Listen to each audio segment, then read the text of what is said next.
Hello students, अब हम अपना केमिस्ट्री का सेकंड चैप्टर स्टार्ट कर रहे हैं, एसिड्स, बेसिस एंड सॉल्ट्स। ठीक है, हमने अब तक ये देखा है कि हमारे पास नियर अबाउट 118 एलिमेंट्स हैं और ये जो एलिमेंट्स हैं ये कंबाइन करके लार्ज नंबर ऑफ कंपाउंड्स बनाते हैं। ठीक है, और इतने सारे कंपाउंड्स बनाते हैं ये,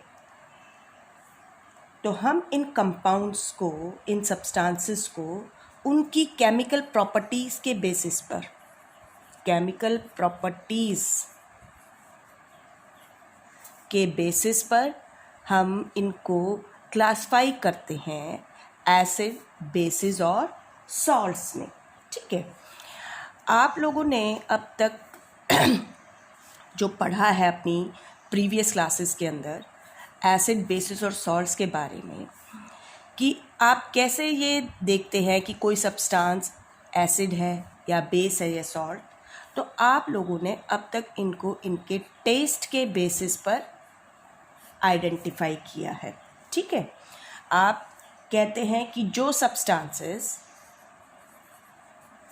सॉर टेस्ट के होते हैं यानी खट्टे होते हैं, सॉर इन टेस्ट होते हैं, आप उन्हें एसिड्स कहते हैं। जैसे कि नींबू है, लेमन, टमरिंड, इमली है। ठीक है, तो क्या है ये, इनका टेस्ट कैसा है, खट्टा है, इसलिए आप क्या कहते हैं कि ये जो सब्सटेंस है ये कैसे हैं, एसिडिक नेचर के हैं, क्योंकि इनमें एसिड प्रेजेंट है। ठीक है, इसी तरीके से आप लोग कहते हैं कि जो सब्सटेंसेस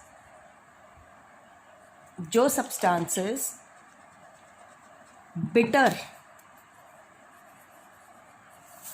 इन टेस्ट हैं यानी कि कड़वे हैं, ठीक है, और सोपी टू टच, सोपी या आप कह सकते हैं slippery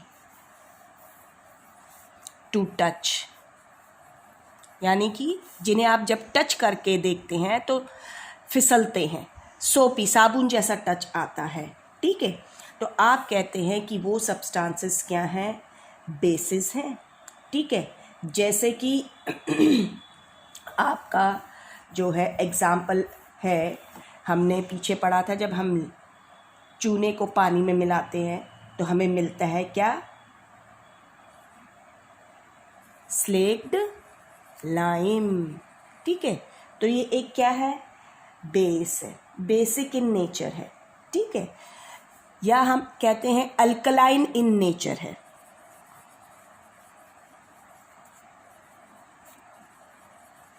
alkaline in nature.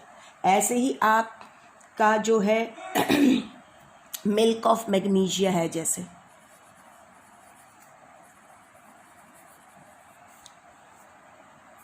These are substances which are bitter in taste, जो बिटर और सोपी टू टच होते हैं। ठीक है, वहीं पर आपने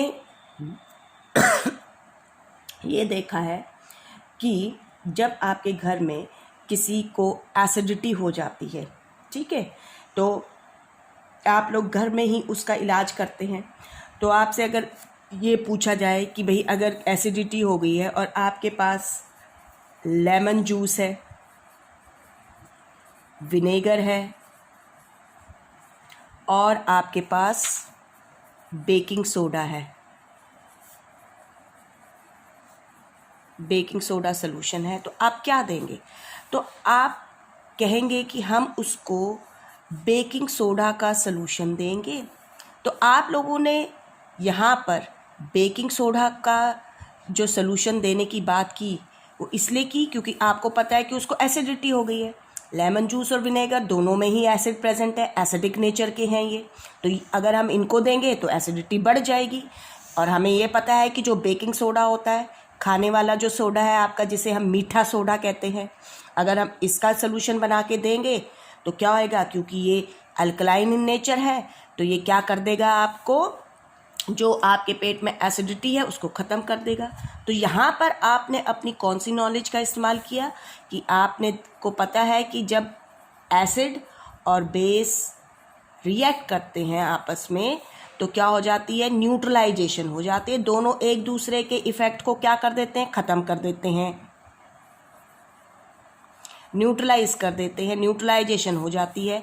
और न्यूट्रलाइजेशन जब होती है तो आपको पता है एसिड और बेस से सॉल्ट्स बनते हैं, जिसका आपका ने जो अब तक सबसे कॉमन एग्जाम्पल पढ़ा है कि जब HCl एसिड रिएक्ट करता है NaOH के साथ, ठीक है, तो आपका एक सॉल्ट बनता है सोडियम क्लोराइड और वाटर, ठीक है। तो ये एक न्यूट्रलाइजेशन रिएक्शन है और आपके सॉल्ट्स बनते हैं। और ये कहा जाता है कि जो सॉल्ट्स होते हैं, आप ये कह सकते हैं कि जो सॉल्ट्स न्यूट्रल नेचर के हैं, ठीक है, न्यूट्रल इन टेस्ट। यानी अब तक आप लोगों ने अपनी छोटी क्लासेस में ये पढ़ा है कि acid sour in taste, bases bitter in taste and soapy to touch, ठीक है। वहीं पर आपके सॉल्ट्स जो हैं वो न्यूट्रल नेचर के होते हैं, जैसे सोडियम क्लोराइड है, आप लोगों ने कॉपर सल्फेट सुना होगा, वो भी एक सॉल्ट है। सिल्वर नाइट्रेट है जैसे AgNO3, तो ये भी एक सॉल्ट है, ठीक है। तो अब हम इन्हीं को एसिड, बेसिस और सॉल्ट्स को और इनके कंसेप्ट को डिटेल में पढ़ेंगे, इनकी केमिकल प्रॉपर्टीज़ के बारे में जानेंगे इस चैप्टर के अंदर, ठीक है। ये तो था टेस्ट के बेसिस पे, लेकिन आप सभी को ये पता है कि you should not taste any substance till you don't know about that substance। आपको कोई भी सब्सटेंस जब तक आप उसके बारे में जानते नहीं हैं आपको टेस्ट नहीं करना चाहिए। आ गई बात समझ में? क्योंकि दैट केमिकल सब्सटेंस, वो जो सब्सटेंस है दैट मे बी पॉइजनस, वो पॉइजनस हो सकता है, ठीक है। तो how we are going to identify that substance, हम उस सब्सटेंस को कैसे आइडेंटिफाई करेंगे, ठीक है। तो ध्यान रखिए, हर एक सब्सटेंस जो होता है उसको आइडेंटिफाई किया जा सकता है जो उसकी करैक्टरिस्टिक प्रॉपर्टीज़ हैं उसके थ्रू, ठीक है। तो अब हमने उस सब्सटेंस को क्या करना है, आइडेंटिफाई करना है, ठीक है, विदाउट टेस्टिंग देम, बिना टेस्ट किए हुए। तो आप याद कीजिए, आप लोगों ने पढ़ा होगा किसके बारे में, इंडिकेटर्स के बारे में, ठीक है, किसके बारे में, इंडिकेटर्स। आ गई बात समझ में? तो आप लोगों ने देखा होगा कि जैसे आपकी सड़क के ऊपर देखते हैं बहुत तरह के व्हीकल्स मूव कर रहे होते हैं, और जो ये व्हीकल्स होते हैं दे यूज़ इंडिकेटर्स।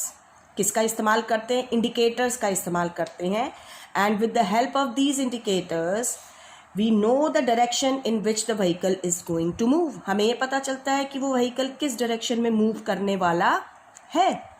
इसी तरीके से ट्रैफिक सिग्नल्स होते हैं जो डायरेक्ट करते हैं ट्रैफिक को जो रोड पर है, ठीक है। तो उसी तरीके से हमें नेचर फाइंड आउट करना है विदाउट टेस्टिंग द सब्सटेंसेस। हम जो नेचर है सोल्यूशन का फाइंड आउट करने के लिए, ठीक है, तो हम कुछ स्पेशल केमिकल्स का यूज़ करते हैं, ठीक है। To find out the nature of solutions we use certain special chemicals which we call them indicators, जिन्हें हम क्या कहते हैं, इंडिकेटर्स कहते हैं, ठीक है। ये जो इंडिकेटर्स होते हैं ये हमें बताते हैं कि वो जो सॉल्यूशन है या वो जो सब्सटेंस है जिसका हमने सॉल्यूशन बनाया है वो एसिडिक इन नेचर है, बेसिक इन नेचर है, या वो न्यूट्रल है, एसिड भी नहीं है बेस भी नहीं है, ठीक है। तो हम इंडिकेटर्स जो होती हैं वास्तव में ये क्या होती हैं, दीज आर डाइज, ये डाइज होती हैं, ठीक है। दैट चेंजेस कलर, जो क्या करती हैं, कलर चेंज करती हैं, that changes colour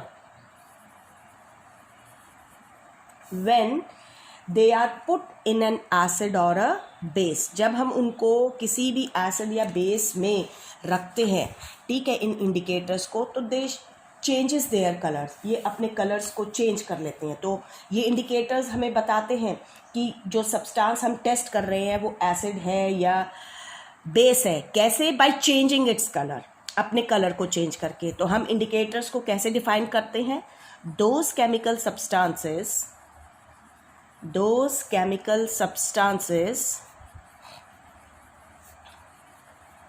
which give different colors in different medium, that is acidic and basic medium. ये different colors देते हैं. We also call these indicators, in indicators को हम acid base indicators भी कहते हैं. हम क्या कहते हैं इन्हें? acid base indicators भी हम कहते हैं. Now हमारे ये जो indicators हैं, we classify them into different categories. हम इनको different categories में classify करते हैं, जिसमें हम सबसे पहले category की बात करते हैं वो है natural indicators की. किसकी? natural indicators की. आपके जो natural indicators होते हैं, these are the indicators which are obtained from plants. जो हमें plant से obtained होते हैं या किसी natural material से जो obtained होते हैं, हम उन्हें क्या कहते हैं? natural indicators कहते हैं. तो natural indicators क्या है? generally obtained from plants. Generally ये प्लांट से obtained होते हैं. जैसे कि सबसे जो आपका पढ़ना है यहाँ पर, लाइकन से हमें जो मिलता है, ठीक है, लाइकन से आप सभी को पता है हमें लिटमस मिलता है, ध्यान रखिए. टर्मरिक है आपका जैसे नेचुरल इंडिकेटर, ठीक है. ऐसे ही रेड कैबेज एक्सट्रैक्ट है जो इंडिकेटर की तरह यूज़ होता है. चाइना रोज एक्सट्रैक्ट है which is used as indicators. तो these are some natural indicators. अब सबसे पहले हम बात करते हैं किसकी? लिटमस की. तो इसमें आपने क्या याद रखना है कि जो लिटमस है आपका, ये एक नेचुरल इंडिकेटर है. कैसा इंडिकेटर है? नेचुरल इंडिकेटर है. And it is obtained from, ये कहाँ से obtained होता है? obtained from lichens. लाइकन से obtained होता है, जो आपने 9th क्लास में पढ़ा होगा. It is a combination of algae, blue green algae and some fungi. दोनों क्लोज सिम्बायोटिक एसोसिएशन है एल्गी और फंगी का, जो लाइकन्स होते हैं, ठीक है. अब आपका जो नेचुरल इंडिकेटर है, इट इज़ अ डाई जो हम लाइकन से एक्सट्रैक्ट करते हैं, ठीक है. इट्स कलर इज, जो इसका न्यूट्रल कलर है, ध्यान रखिए, जो इसका न्यूट्रल कलर है दैट इज़ पर्पल. ये पर्पल कलर की डाई है, ठीक है, जो हम लाइकन से obtained करते हैं, ठीक है. लेकिन हमने एसिड और बेस के अंदर, अब क्या होता है, ये जो आपकी ये जो डाई है, इसको हम अपनी कन्वीनियंस के लिए, ठीक है, इसको हम दो तरह का बनाते हैं. लिटमस सॉल्यूशन हम बनाते हैं दो तरह का. एक हमारा होता है ब्लू लिटमस और दूसरा है हमारा रेड लिटमस. आ गई बात समझ में? तो जो ओरिजिनल कलर था वो पर्पल था, तो इसको ब्लू बनाने के लिए हम क्या करते हैं, इसमें कुछ ड्रॉप बेस की डाल देते हैं, और इसको रेड कलर का बनाने के लिए हम इसके अंदर कुछ ड्रॉप एसिड की डाल देते हैं, ठीक है. और फिर एक पेपर की स्ट्रिप लेंगे, इनमें डिप कर देंगे, तो हमें इन सॉल्यूशंस के बजाय कि हमें क्या मिल जाएंगे, इनकी स्ट्रिप्स मिल जाएंगी, जिसे हम रेड लिटमस पेपर स्ट्रिप या ब्लू लिटमस पेपर स्ट्रिप कहते हैं. तो अब इसमें आपने क्या ध्यान रखना है कि न्यूट्रल कलर तो इसका पर्पल है, लेकिन जब हम ब्लू लिटमस का यूज़ करेंगे, ठीक है, जो ब्लू लिटमस होता है आपका, इट विल चेंज इनटू, आपका क्या होएगा, जो आपका ब्लू लिटमस पेपर है आपका, जो ब्लू लिटमस होता है आप सभी को पता है, एसिड में और बेस में, ठीक है. Blue litmus changes into red colour, red colour में चेंज हो जाएगा एसिड में, but it will remain into blue colour in base. Base के अंदर ये ब्लू कलर में ही रहेगा, ये आपको पता है, ठीक है. इसी तरीके से जब हम रेड लिटमस सोल्यूशन का इस्तेमाल करेंगे, तो जो रेड लिटमस सोल्यूशन होता है, it changes to blue colour, जो रेड लिटमस है वो किस में चेंज हो जाएगा आपका, ब्लू में, किसके अंदर, बेस के अंदर, ठीक है, it will changes into blue colour, ठीक है। लेकिन एसिड के अंदर it will remain in red colour, वो रेड कलर में ही रहेगा। आगे बात समझ में। तो जो ब्लू लिटमस आपका होता है वो एसिड को आइडेंटिफाई करने के लिए यूज़ किया जाता है, रेड लिटमस जो होता है वो आपको बेस को आइडेंटिफाई करने के लिए हम यूज़ करते हैं। इसी तरीके से हम बात करते हैं नेचुरल इंडिकेटर टर्मरिक की। तो टर्मरिक जो है आपकी हल्दी जिसे हम कहते हैं, ठीक है, it is a yellow colour dye, ये आपकी येलो कलर डाई है, ठीक है, येलो कलर की डाई है, ठीक है। इसका येलो कलर है, न्यूट्रल मीडियम में कलर, न्यूट्रल कलर जो है इसका येलो है, ठीक है। एसिडिक के अंदर, एसिडिक में ये आपकी येलो कलर में ही रहेगी एसिडिक में, और बेसिक के अंदर it will changes to red colour. आपने देखा होगा जब आपके सफ़ेद कपड़ों के ऊपर कई बार हल्दी के दाग लग जाते हैं, ठीक है, तो आप क्या कीजिए, साबुन लगा के देखिए उस पर। जब आप साबुन लगाएंगे तो आप देखेंगे कि जो हल्दी है वो रेड कलर की और you can say reddish brown colour की हो जाती है, ठीक है। और रेडिश ब्राउन कलर की होने से क्या इंडिकेट कर रहा है आपको, ये बता रहा है कि जो साबुन है वो बेसिक नेचर का है। आ गई बात समझ में। और जब आप उस कपड़े को उस साबुन को जब निकाल देते हैं, वापस से रिंस कर देते हैं पानी से, तो आप देखते हैं कि it come changes back into yellow colour again, वो वापस से येलो कलर में आ जाता है, ठीक है। जब हम बात करते हैं हाइड्रेंजिया फ्लावर प्लांट जो है प्लांट, उसके फ्लावर की, हाइड्रेंजिया जैसे है आपका, ठीक है, तो जनरली आपने यही वाले मेनली लिटमस और टर्मरिक पे ज़्यादा ध्यान रखना है आपने, लेकिन ये नेचुरल इंडिकेटर्स ये भी ध्यान रखें। जो हाइड्रेंजिया प्लांट है आपका, ठीक है, इसके जो फ्लावर्स से एक्सट्रैक्ट बनाया जाता है, ठीक है, उसका न्यूट्रल कलर जो है वो क्या है, ब्लू कलर है। आ गई बात समझ में। तो ये भी क्या है, एसिडिक के अंदर तो ये ब्लू रहता है, लेकिन बेसिक के अंदर it changes into pink colour, ये पिंक कलर में चेंज हो जाता है। तो ये कुछ आपके नेचुरल इंडिकेटर्स थे। वहीं पर हमारे पास सिंथेटिक इंडिकेटर्स भी हैं,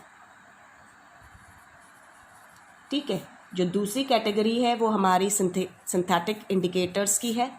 जो सिंथेटिक इंडिकेटर्स होते हैं, these are the indicators which are prepared in, वो जो नेचुरल होते हैं हमें प्लांट से मिलते हैं, they are prepared in laboratories, जो लेबॉर्ट्रीज में प्रिपेयर होते हैं, या आप कह सकते हैं इंडस्ट्रीज में प्रिपेयर होते हैं,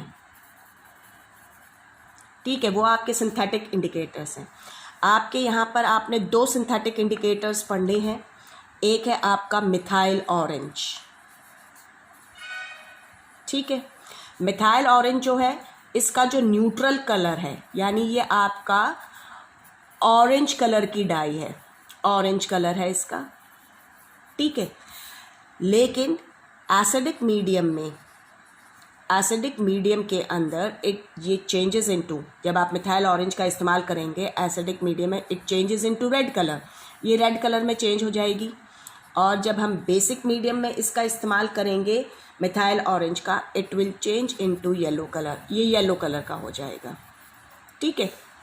और जो सेकंड नेचुरल इंडिकेटर आपका है that is phenolphthalein, PHENOL, phenol, PH, TH, थलीन, ALEIN, फिनोल्फ्थलीन, ठीक है। It is also a synthetic indicator, ये इस सिंथेटिक इंडिकेटर है। न्यूट्रल कलर जो है इसका, ठीक है, जो न्यूट्रल कलर है फिनोल्फ्थलीन का, ध्यान रखिए ये कलरलेस है, ये एक कलरलेस सोल्यूशन है आपका फिनोल्फ्थलीन जो है।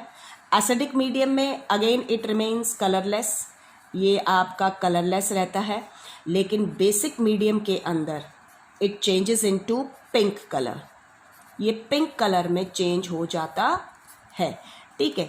Now we are having third category. अब हम थर्ड कैटेगरी की बात करते हैं इंडिकेटर्स में, जिसे हम कहते हैं all factory indicators. All factory indicators हमारे पास हैं, ठीक है। ऑल फैक्ट्री का मीन जो होता है, ऑल फैक्ट्री, ठीक है। ऑल फैक्ट्री इंडिकेटर्स का मतलब है आपका, ऑल फैक्ट्री जो वर्ड होता है it is related to smell, ठीक है, सेंस ऑफ स्मेल। आगे बात समझ में। तो ये आपके क्या होते हैं, substances they give different orders in different mediums. तो हम ऑल फैक्ट्री इंडिकेटर्स को क्या कहते हैं, those chemical substances which have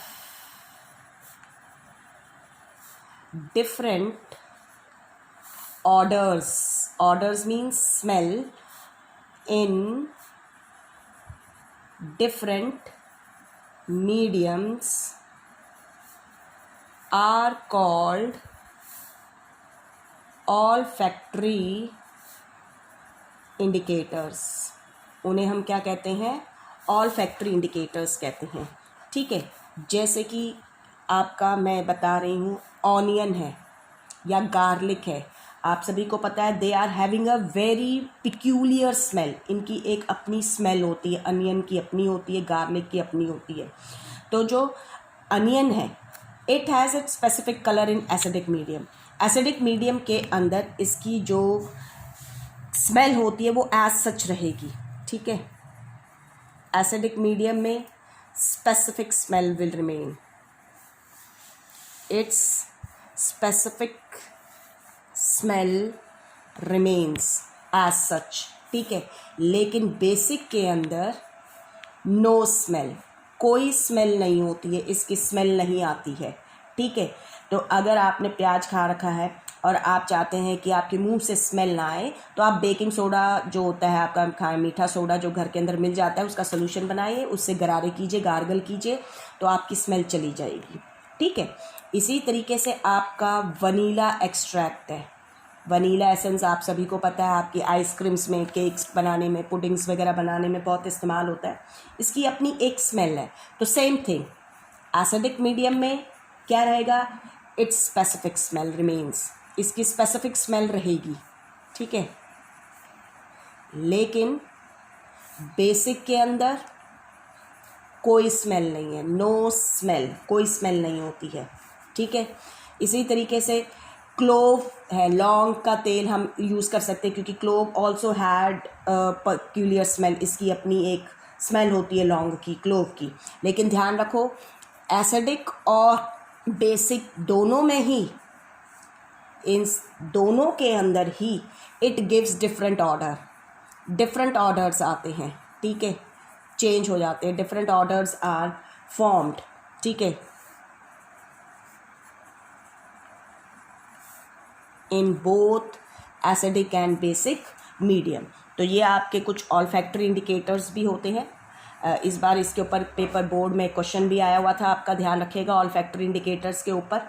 और जो चौथा तरह का इंडिकेटर है आपका, जिसे हम यूनिवर्सल इंडिकेटर कहते हैं, ठीक है, ये आपका यूनिवर्सल इंडिकेटर है जिसको आप अपने चैप्टर में जब हम पीएच को डिस्कस करेंगे वहाँ पर हम पढ़ेंगे भी।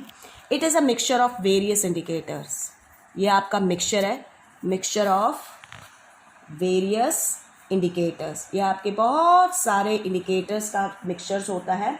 And it gives different colours in different mediums, ठीक है, ये डिफरेंट कलर्स देता है डिफरेंट मीडियम्स के अंदर। तो इसको डिटेल में हम आगे पढ़ेंगे। तो this is all about your indicators. ये हमने इंडिकेटर्स के बारे में देखा कि हम किसी भी सब्सटेंस को विदाउट टेस्ट, बिना टेस्ट किए हुए कैसे आइडेंटिफाई कर सकते हैं कि वो एसिड बेस है, इंडिकेटर्स का इस्तेमाल करते हुए। अब आपकी एनसीईआरटी की बुक में एक क्वेश्चन है, देखिए इसे। वो कहता है you have been provided with 3 test tubes, आप लोगों को 3 टेस्ट ट्यूब दी गई हैं। One of them contains distilled water, एक में डिस्टिल्ड वाटर है, and the other 2 contain an acidic solution and a basic solution respectively. और जो 2 टेस्ट ट्यूब रहेगी उसमें एक में एसिडिक सोल्यूशन है, एक में बेसिक। वो कहता है if you are given only red litmus paper, वो कहता है अगर आपके पास सिर्फ रेड लिटमस पेपर है, how will you identify the contents of each test tube, आप कैसे आइडेंटिफाई करोगे कि इन तीनों टेस्ट ट्यूब में क्या क्या कंटेंट्स हैं। देखिए अगर हमारी जो पहली टेस्ट ट्यूब है, ठीक है, एक टेस्ट ट्यूब है,